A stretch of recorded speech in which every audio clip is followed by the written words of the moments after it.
हनुमान जी ने लिखी थी पहली रामायण, लेकिन इस कारण फेंक दी थी समुद्र में। शास्त्रों के अनुसार सबसे पहली राम कथा अनंत भक्त हनुमान जी ने लिखी थी, जिससे उन्होंने अपने नाखूनों से एक चट्टान पर लिखा था। इसे हनुमद रामायण कहा गया है। रामायण काल की घटनाओं के बारे में जानने, समझने और पढ़ने के लिए हमारे पास वाल्मीकि रामायण और गोस्वामी तुलसीदास रचित रामचरितमानस प्रचलित हैं। पहली रामायण वाल्मीकि जी ने लिखी थी, लेकिन शास्त्रों के अनुसार सबसे पहली कथा अनंत भक्त हनुमान जी ने लिखी थी, जिसे उन्होंने अपने नाखूनों से एक चट्टान पर लिख दिया। इसे हनुमद रामायण कहा गया। लंका विजय के बाद श्री राम अयोध्या में लौटकर राजपाट संभाल लेते थे। कुछ ही दिन यहाँ रहकर श्री राम की सेवा के बाद हनुमान जी हिमालय जाकर वहाँ शिव तपस्या में लीन हो जाते हैं। इस दौरान वे रोजाना अपने पास मौजूद एक शिला पर नाखून से रामायण कथा लिखते रहे। कई वर्षों के बाद तपस्या और रामायण कथा दोनों पूरी हो गई, जो कालांतर में हनुमद रामायण कही गई। इसके बाद महर्षि वाल्मीकि ने वाल्मीकि रामायण लिखी। उसे मन में लेकर भगवान शिव को समर्पित करने के लिए कैलाश धाम पहुँच गए। यहाँ उन्हें पहले से हनुमान जी मौजूद मिले।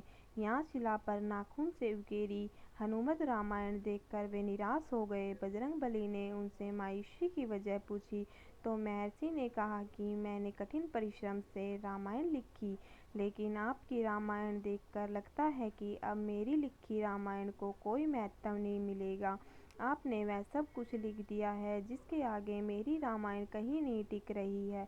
यह सुनकर हनुमान जी ने कहा कि महर्षि वाल्मीकि जी चिंता न करें। इतना कहकर बजरंगबली ने हनुमद रामायण की लिखी एक शिला एक कंधे पर तो दूसरे पर महर्षि वाल्मीकि को बिठा लिया। हजारों मील दूर ले समुद्र में उन्होंने अपनी हनुमद रामायण राम को समर्पित करते हुए फेंक दी। महर्षि वाल्मीकि ने कहा, राम भगत आप धन्य हैं। आपकी महिमा के गुणगान के लिए मुझे एक और जन्म लेना होगा। वचन देता हूँ कि कलयुग में मैं एक और रामायण लिखने के लिए जन्म लूँगा। वह रामायण आम लोगों की भाषा में होगी। माना जाता है कि कलयुग में रामचरितमानस लिखने वाले गोस्वामी तुलसीदास जी महर्षि वाल्मीकि का ही दूसरा जन्म थे। रामचरितमानस लिखने के लिए पहले उन्होंने हनुमान चालीसा लिखी, फिर हनुमान जी का गुणगान करते हुए उनकी प्रेरणा से अपने रामचरितमानस पूरी की।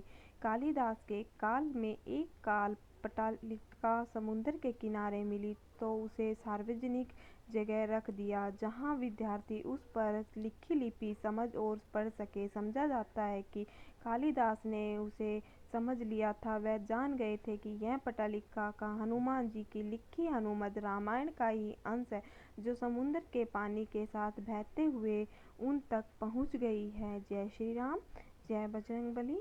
Thank you for watching video. Like and share and channel को सब्सक्राइब कर दीजिए। अच्छे अच्छे कमेंट, प्यारे प्यारे कमेंट कर दीजिए।